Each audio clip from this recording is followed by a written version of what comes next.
দেউতাকে অনা মোনাটো আগতে চিজিল কৰি থ'ব লাগে। মই কি ক'ত আনিছে, ক'ত থ'ম, কেনেকৈ সুবিধা কৰি থ'ম ইত্যাদি কথা চিন্তা কৰি সকলোবিলাক মই উলিওৱা সোমোৱা কৰোঁ। কিন্তু এতিয়া পিছে মানুহ বেলেগ হ'ল আকৌ দেই। এতিয়া মই একো কৰিব নালাগে, দেউতাকে মোনাটো আনি থ'বলৈহে পায়। ক'ত কেনেকৈ সামৰিব লাগে, কোনটো ফ্ৰিজত থ'ব লাগে, কোনটো টেমাত ভৰাব লাগে, চব হিচাপ লোৱা মানুহ আজিকালি বেলেগ আকৌ। একেবাৰে সৰু বেটীয়ে কৰে আজিকালি সেই কাম। এয়া দেখিছেনে কি ক'ত আনিছে, চব নিজে নিজে উলিয়াইছে, নিজে নিজে উলিয়াই ক'ত ক'ত থ'ব লাগে নিজে থ'ব আকৌ, মই ক'বও নালাগে। আৰু কোনটো খাব সেইটো ফ্ৰিজত নথয়, সেইটোও জানে। যিটো বস্তু খাবলগীয়া সেইটো ফ্ৰিজত থ'লে যে খাবলৈ অকণমান দিগদাৰ হয়, সেইকাৰণে এইটো বাৰে বাৰে দেখুৱাইছে, মানে এইটো খাওঁ খাওঁ লাগিছে হপায়। এইটো লগালগ খাব আৰু সেইকাৰণে এইটো মানে বাৰে বাৰে দেখুৱাই এইটো থৈছে। তাৰপাছতে এয়া দাইল হোটেলৰ কিবা আনিলে বৰ ভাল পায়, সেইটো বস্তু দেখুৱাই থাকিব, সোনকালে খোলা কৰি থাকিব চাহ। কিন্তু বেছিকৈ মেগী চেগী এইবিলাক আনিবলৈ মনা কৰোঁ নহয়। এইবিলাক আনিলেতো আৰু ক'বই নালাগে, মোক দিনে নিশাই শান্তিয়ে নিদিয়ে। কাম বন কৰি ভাগৰ মাৰিবলৈ সময় নাপাওঁ, তাহাঁতৰ ভোকেই লাগি থাকে অনবৰতে। ডাঙৰ বেটীৰ আকৌ এইবিলাকত একো ইণ্টাৰেষ্ট নাই, খালি এটাই কথা কৈ আছে, মা মোৰ য়েল্ল' কিবা খাবলৈ মন গৈছে। এনায়ে যে বনাই য়েল্ল' টাইপৰ পিঠা, মানে তেল পিঠাৰ কথা কৈছে। সেই পিঠাটো মোৰ খুব খাবলৈ মন গৈছে, এনাইলৈ ফোন এটা কৰোঁ মোলৈ বনাবলৈ। তাই খালি সেইটোহে ধান্দা। এইকেইটা চিৰা হয়, চিৰা আকৌ দেউতাকৰ বহুত ফেভাৰিট। চিৰা গাখীৰ দৈ ঘিউ বুলিলে আৰু ভাত আকৌ নাখাব, একদম মানে লোভৰ পানী পৰি থাকে তেওঁ।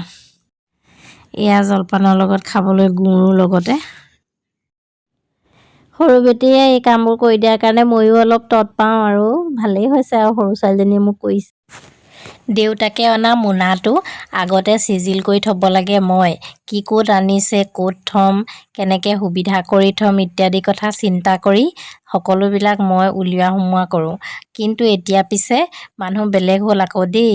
এতিয়া মই একো কৰিব নালাগে, দেউতাকে মোনাটো আনি থ'বলৈহে পায়। ক'ত কেনেকৈ সামৰিব লাগে, কোনটো ফ্ৰিজত থ'ব লাগে, কোনটো টেমাত ভৰাব লাগে, চব হিচাপ লোৱা মানুহ আজিকালি বেলেগ আকৌ। একেবাৰে সৰু বেটীয়ে কৰে আজিকালি সেই কাম। এয়া দেখিছেনে কি ক'ত আনিছে, চব নিজে নিজে উলিয়াইছে, নিজে নিজে উলিয়াই ক'ত ক'ত থ'ব লাগে নিজে থ'ব আকৌ, মই ক'বও নালাগে। আৰু কোনটো খাব সেইটো ফ্ৰিজত নথয়, সেইটোও জানে। যিটো বস্তু খাবলগীয়া সেইটো ফ্ৰিজত থ'লে যে খাবলৈ অকণমান দিগদাৰ হয়, সেইকাৰণে এইটো বাৰে বাৰে দেখুৱাইছে, মানে এইটো খাওঁ খাওঁ লাগিছে হপায়। এইটো লগালগ খাব আৰু সেইকাৰণে এইটো মানে বাৰে বাৰে দেখুৱাই এইটো থৈছে। তাৰপাছতে এয়া দাইল হোটেলৰ কিবা আনিলে বৰ ভাল পায়, সেইটো বস্তু দেখুৱাই থাকিব, সোনকালে খোলা কৰি থাকিব চাহ। কিন্তু বেছিকৈ মেগী চেগী এইবিলাক আনিবলৈ মনা কৰোঁ নহয়। এইবিলাক আনিলেতো আৰু ক'বই নালাগে, মোক দিনে নিশাই শান্তিয়ে নিদিয়ে। কাম বন কৰি ভাগৰ মাৰিবলৈ সময় নাপাওঁ, তাহাঁতৰ ভোকেই লাগি থাকে অনবৰতে। ডাঙৰ বেটীৰ আকৌ এইবিলাকত একো ইণ্টাৰেষ্ট নাই, খালি এটাই কথা কৈ আছে, মা মোৰ য়েল্ল' কিবা খাবলৈ মন গৈছে।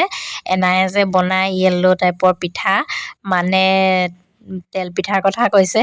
সেই পিঠাটো মোৰ খুব খাবলৈ মন গৈছে, এনাইলৈ ফোন এটা কৰোঁ মোলৈ বনাবলৈ। তাই খালি সেইটোহে ধান্দা। এইকেইটা চিৰা হয়, চিৰা আকৌ দেউতাকৰ বহুত ফেভাৰিট। চিৰা গাখীৰ দৈ ঘিউ বুলিলে আৰু ভাত আকৌ নাখাব, একদম মানে লোভৰ পানী পৰি থাকে তেওঁ। এয়া জলপানৰ লগত খাবলৈ গুড়ো লগতে। সৰু বেটীয়ে এই কামবোৰ কৰি দিয়াৰ কাৰণে ময়ো অলপ তত পাওঁ আৰু ভালেই হৈছে আৰু সৰু ছোৱালীজনীয়ে মোক কৰিছে।